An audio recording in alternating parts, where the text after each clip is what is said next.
اللہ کے نبی کی ولادت 9 کو ہوئی یا چلو 12 کو ہوئی، اور آپ کے بیماری کے ایام یہی 1 ربیع الاول سے لے کر 12 ربیع الاول تک، اور 12 کو تو وفات۔ اگر خوشی منانی تھی تو ایک دن منتخب کر لیتے۔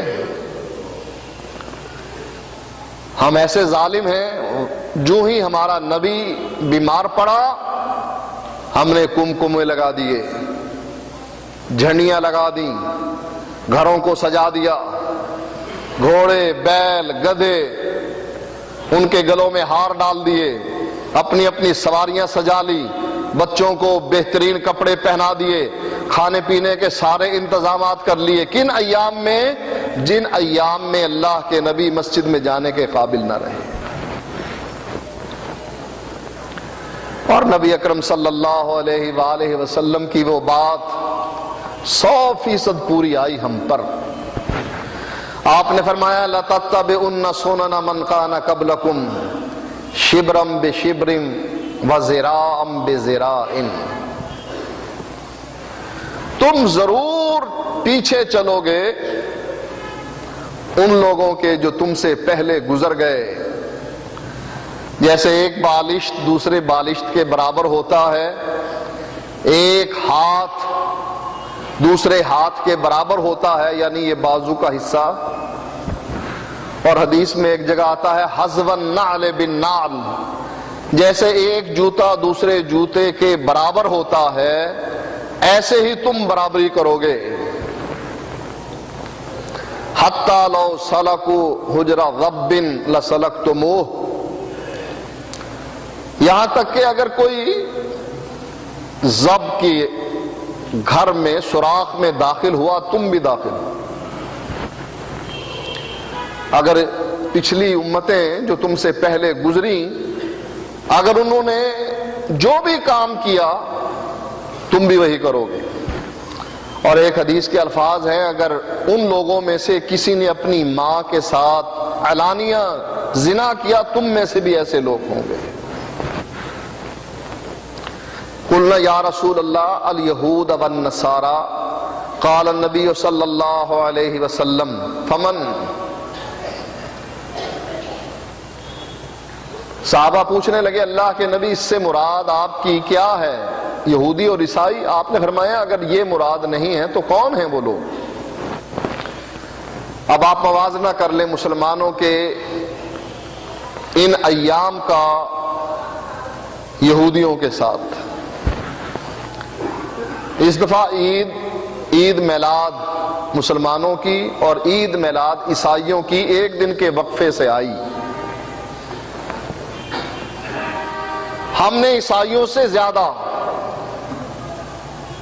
وہ خرافات کی جن خرافات کو اللہ کے نبی حرام قرار دے چکے ہیں، اور سارے گروہ سارے مذہبی فرقے اس کے قائل ہیں۔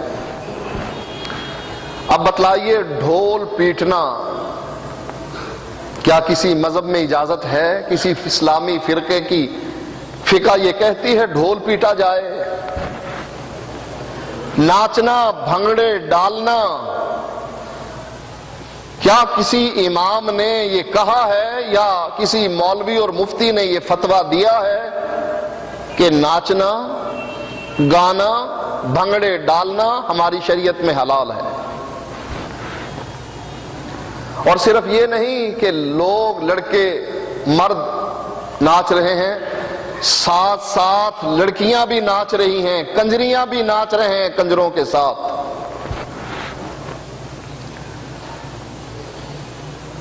نبی کی بات کتنی سچی نکلی کہ تم ضرور اتباع کرو گے یہودیوں اور عیسائیوں کی، جیسے وہ کرتے رہے تم بھی ویسے ہی کرو۔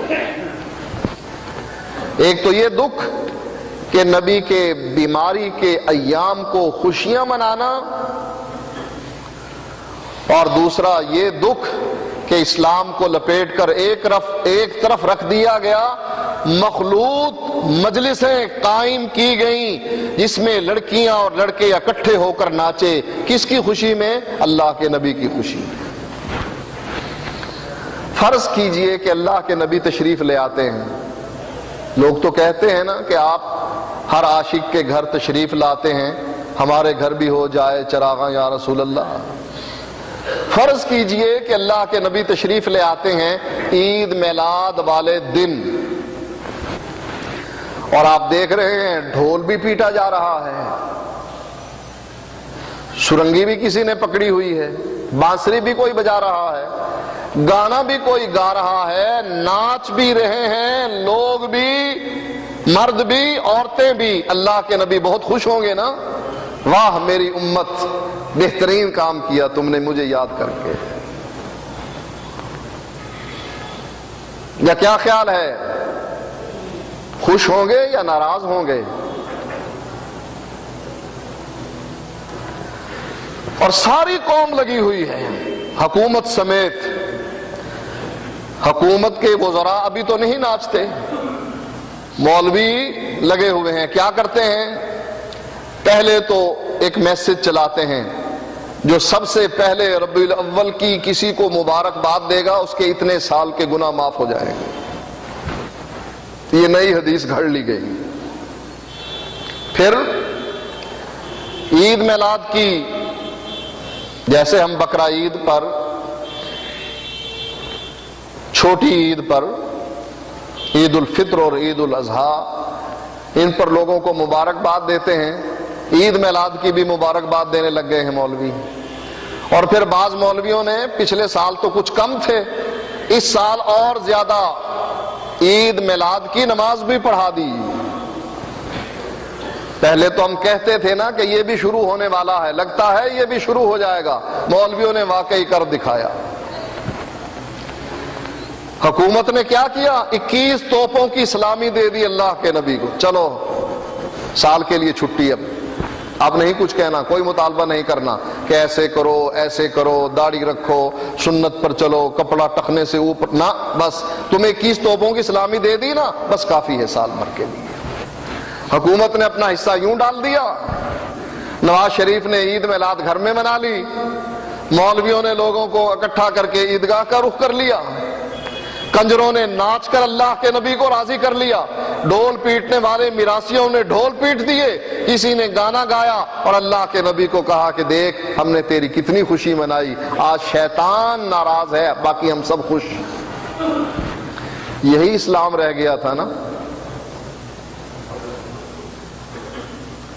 اسلام کی ہم نے کسر پوری کر دی نا، ایسی ٹانگیں توڑی اسلام کی، ایسا لنگڑا لولا کر دیا اسلام کو کہ اس کو ٹھیک کرتے کرتے مدتیں گزر جائیں گی، یہ ٹھیک ہوگا ہی نہیں۔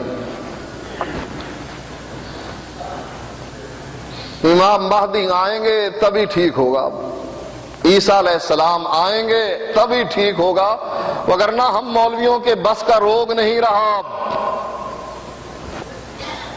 ہماری تو پابندیاں ہیں نا، ہم پر تو زبان بندی ہے، FIR ہے، جیل کی سلاخیں ہیں۔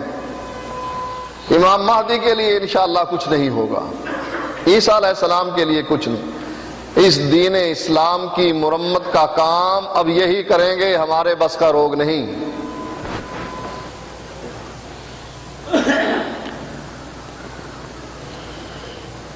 اب تو بس چل چلاؤ ہے۔ اسلام کا جنازہ ہم نے نکال دیا، ہم نمازیوں نے بھی نکال دیا، داڑھی والوں نے بھی نکال دیا، عام لوگوں نے بھی نکال دیا، جس کا جتنا جتنا زور چلا اسلام پر چلا، نکالو جنازہ اس کا۔ لا یبقى من الاسلام الا اسمہ ولا یبقى من القرآن الا رسمہ۔ کتنی اللہ کے نبی کی باتیں سچی ہو رہی ہیں، اسی پر لوگ مسلمان ہو جاتے ہیں، ان پیشن گوئیوں کو دیکھ کر کہ اچھا اللہ کے نبی نے 1400 سال سے پہلے ہی یہ بتلا دیا تھا کہ تم یہ کرتوت کرو گے۔ میرے بھائیوں، ترس کھاؤ اسلام پر، کم از کم جتنے لوگ سن رہے ہیں وہی ترس کھا لیں، اسلام کا احیاء کرو۔ کس کے لیے؟ اللہ کو تو کوئی خطرہ نہیں، نہ اس کی سلطنت کو خطرہ، بادشاہت کو خطرہ، کوئی خطرہ نہیں۔ یہ ہمارے اپنے لیے، اپنی قبر کے لیے منور کر